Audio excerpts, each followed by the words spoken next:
Today on MTV2, Silverchair gears up for a triumphant return after a long 5-year break. It's just pure ambition. But first, Aussie supergroup Silverchair exploded onto the scene when they were just 14. Now, almost a decade later, the guys are older, wiser, and don't need their parents' permission to go on tour. Breathing from a hole in my lung, I had no one. I feel like this record's probably an amalgamation of all the kind of musical lessons that I've learned over 12 years or however long we've been playing together. I think it's more of an extension of Diorama than anything else that we've done. After I did Diorama and was really exploring the film music and cinematic stuff and really getting into Hollywood musicals and things like that. Then after that I did a record with a friend of mine with a band called The Dissociatives, and I really started kind of studying pop music and really getting into classic pop songs and even contemporary pop songs, from the Beatles to the Spice Girls to just really trying to learn about pop and melodies, and did that record.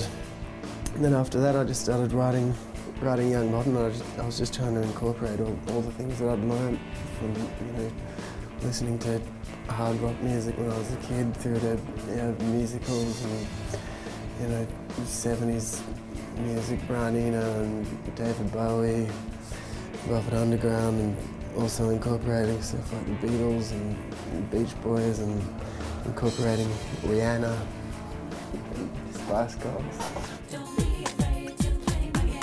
I don't think there's one particular artist that most inspired this record. I was definitely really quite fanatical about Brian Eno for a long period, listening to a lot of Roxy music and a lot of his ambient stuff and a lot of his solo stuff. And I'm a really big fan of his production. From the stuff he's done for Roxy music and solo stuff right through the things that he's done for U2. I just think his production and the way he works with sounds and soundscapes is really interesting and inspiring. But I wouldn't say there was anyone that I was trying to make it sound like. I was just really taking the role of being a producer on this record on board, and really trying to learn about sounds and combinations of sounds, as opposed to just recording a rock and roll band. Waking up strong in the morning, walking in a straight line. Yeah, I suppose the different thing about this record was I felt really liberated for the first time, whereas the last record, Diorama, I felt really, I was really inspired and focused, and felt like I wanted to prove a point. I suppose because this record as well, we didn't have a record company or anything when we were doing it. We were out of contract, and I had a big role in the production. Obviously, I was writing it prior to recording it, so I just didn't feel much pressure. I didn't feel like there was anyone saying I had to do a certain thing or had to change this, or what I was doing was too weird or whatever. Like the last record, we had complications with record companies and people saying that it was too crazy or whatever, but this one was just could do whatever I wanted.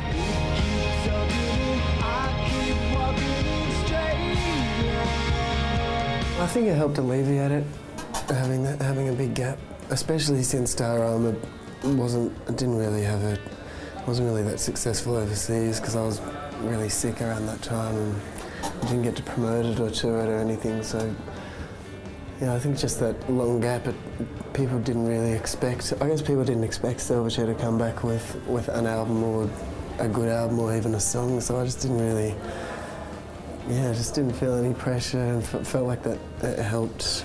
The big gap really helped. I think this record was just for me and for the band, and we wanted to do something special, and I just didn't care anymore.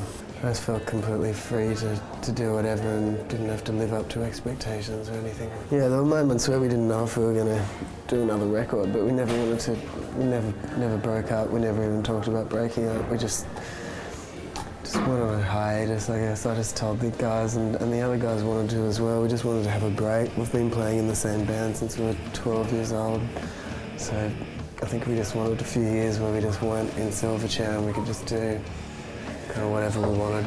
We never broke up, we didn't even talk about it. We just, as soon as I had songs and we were kind of, I don't know, as soon as I felt like my mind was clear and everyone had kind of purged themselves of whatever they had in their system they needed to get out. I mean, everything that happens in your life affects your music, I guess, in a conscious or subconscious way, even when you don't realise, but I think it just affects your overall mentality more than anything else. It gives you a perspective, you know, like it's not, you start to understand that it's not really, I don't really care about being successful or big or anything anymore. It's like if you're healthy and you can make good music, that's all I really want to do. I just want to be really good, I don't want to be really big or anything, you know. If people buy the music and like what you're doing, then that's great, but yeah, I think it just gives you perspective. It's not really that important as long as you can.